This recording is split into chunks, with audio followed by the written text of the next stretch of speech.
माँ जी से सारा काम करवाए जा रही हैं और ये पागल किए जा रही है।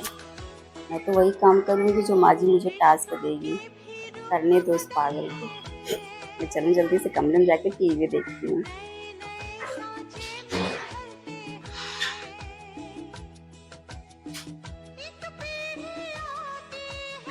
अब बताइए ना माँ जी क्या टास्क है। ठीक है, बताती हूँ। पहले मेरा पैर दबा दे, मेरा पैर बहुत दर्द कर रहा है। ठीक है मम्मी जी, दबाती हूँ। लाइए मम्मी जी। मम्मी जी एक काम करती हूँ, मैं जाके किचन से गरम तेल करके लाती हूँ, उससे मालिश कर दूंगी ना तो आपको बहुत जल्दी आराम मिलेगा। लाइए मम्मी जी। मम्मी जी भी देखिएगा, बहुत जल्दी आराम मिल जाएगा। अब रहने दो बहू, 2 बज गए हैं। जाओ जाके सो जाओ, मुझे भी नींद आ रही है। ठीक है मम्मी जी। लेकिन मम्मी जी अभी तक आपने टास्क के बारे में नहीं बताया। अच्छा ठीक है, बड़ी बहू को पहले बुला लो, फिर बताती हूँ। दीदी, माँ जी बुला रही हैं। जी माँ जी, बता दिया क्या आपने क्या टास्क था?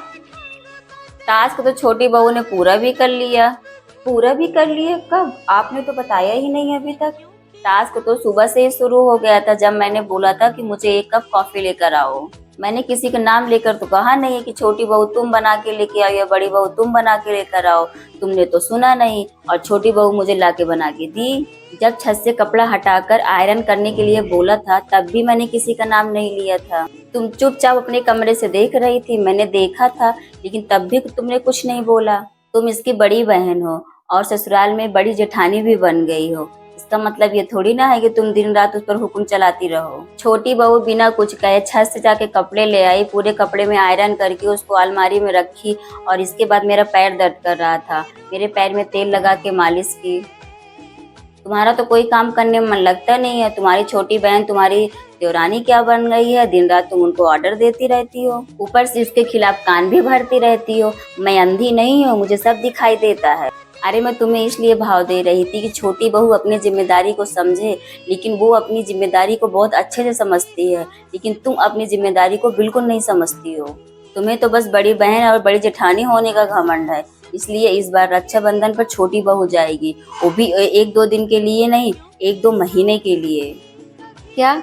थैंक यू सो मच माँ जी। वैसे भी जब से मेरी शादी हुई है ना, दीदी ने मुझे एक भी बार मायके नहीं जाने दिया। हर बार कोई न कोई बहाना करके वो खुद चली जाती हैं। हाँ बहू, सच कह रही हूँ, इस बार तुम ही जाओगी अपने मायके।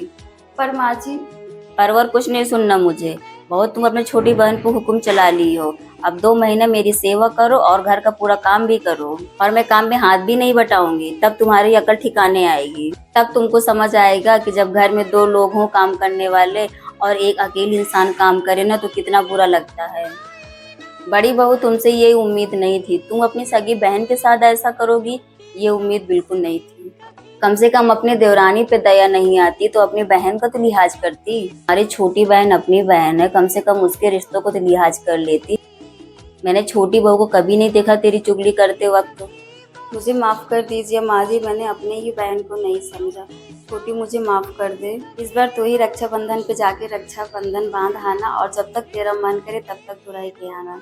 और हाँ, इस बार जब तू अपने घर आएगी ना तो हम दोनों बहनें मिलकर काम करेंगे। तुझे कोई काम नहीं करने दूंगी और हम दोनों बहन मिल बांट कर सारा काम करेंगे और खुशी खुशी रहेंगे। हाँ दीदी, लेकिन तुम कभी ये मत सोचना कि तुम मेरी बड़ी बहन हो तो मैं तुम्हें जेठानी वाला दर्जा कभी नहीं दूंगी। दीदी, मैं सच में तुम्हें दिल से इज्जत कर और जेठानी जैसे सम्मान और इज्जत भी दूंगी। मेरी प्यारी बहन। ठीक है माँ जी, अब आप सो जाइए।